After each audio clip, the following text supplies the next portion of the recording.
বন্ধু বান্ধৱীসকল, বলিউডৰ তাৰকাসকলৰ লক্ষ্যস্থান হৈ পৰিছে এতিয়া অসম। অসমৰ সৌন্দৰ্য মৰিছে বলিউডক।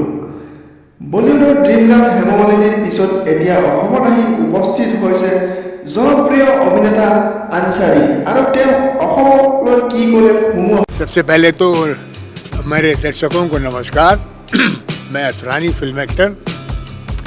मैं बहुत पहले आया तीनसुखिया, हमारे देवानंद उसके हीरो थे, शर्मिला टैगोर हीरोइन थी।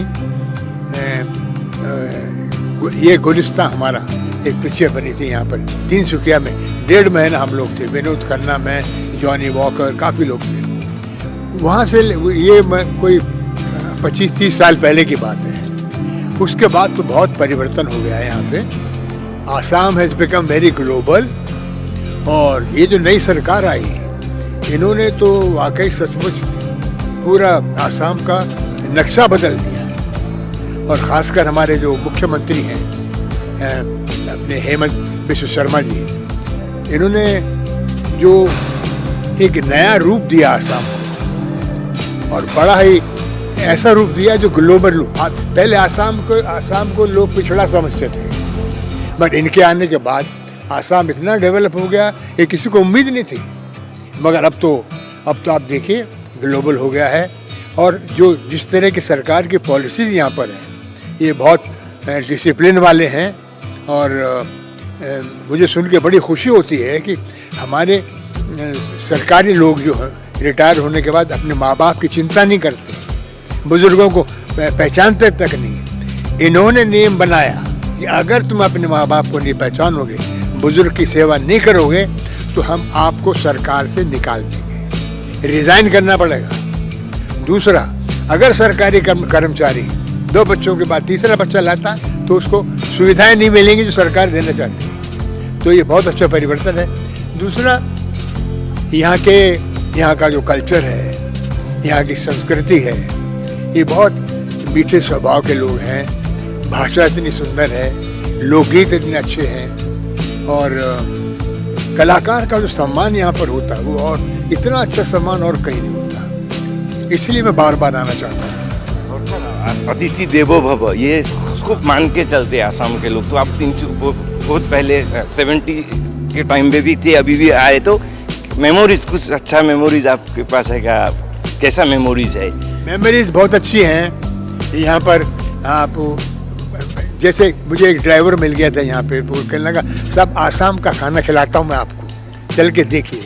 तो मैं चला गया, और वाकई जिस तरह स्वागत किसी के परिवार का सदस्य आया हो, मेहमान नहीं बल्कि फैमिली का मेंबर आया हो, ऐसा स्वागत किया, ऐसा खाना खिलाया। तो ये स्वभाव नेचुरल है। ये लोग कोई अपना प्रिटेंड नहीं करते, मुख पे दूसरा पीछे दूसरा, वो कुछ नहीं। सामने आमने सामने बात करते हैं और अच्छी बात करते हैं। और मैं खासकर भाग्यवान समझता हूँ कि मुझे नलबाड़ी इस राष्ट्र महोत्सव में हमारे जो इसके समिति के चेयरमैन हैं जयंत बरुआ जी, उन्होंने मुझे बुलाया। और हमारे एक इवेंट मैनेजर हैं देवेंद्र, इन लोगों ने हमको बुलाया है। तो मुझे हमेशा अच्छा लगता है यहाँ आने में। यहाँ से लेके मैं वहाँ तक भी गया हूँ, तीनसुखिया के बाद आसाम के मैं कई रोड शोज भी किए हुए हैं यहाँ पे, गांव जाके, यहाँ से लेके अरुणाचल तक। तो बड़ा अच्छा लगता है।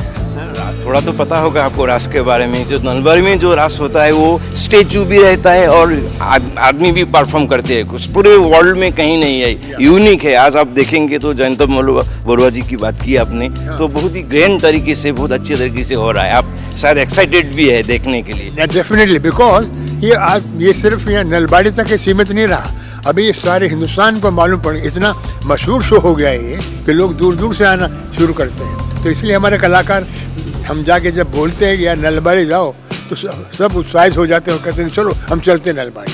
तो आपको पता ही होगा, यहाँ हेमा जी भी आई थी, अपने ऋतिक रोशन शूटिंग कर रहे थे, राकेश रोशन ने शूटिंग की हुई। तो अभी ये आसाम एक बिल्कुल भारत से जुड़ गया है, जो पहले पिछड़ा था। मैंने शूटिंग भी की हुई यहाँ पे। यहाँ से आसाम से दूर, मुझे गुवाहाटी से दूर कहीं ले गए थे यहाँ पे, यहाँ स्वामी विवेकानंद जी का स्टैचू है, जगह है, वहाँ पे हमने शूटिंग की हुई है रिपन गोस्वामी के साथ, तो हम लोग काफ़ी शूटिंग हुई है। और आसाम का सिल्क पूरे वर्ल्ड में फेमस है। मैं तो सबसे पहले आते मैं अपनी वाइफ के लिए मैं वो साड़ी ले गया, जिसकी कीमत पहले उस वक्त 5,000 थी, आज 40,000 हो गई, मगर इतना ज़बरदस्त था वो साड़ी कि दुनिया में और कहीं नहीं मिलती। तो आसाम का सिल्क, ये कल्चर, यहाँ के लोग, मैं उनको प्रणाम करता हूँ, नमस्कार करता हूँ। बार बार आने के लिए मुझे इन्वाइट कीजिए।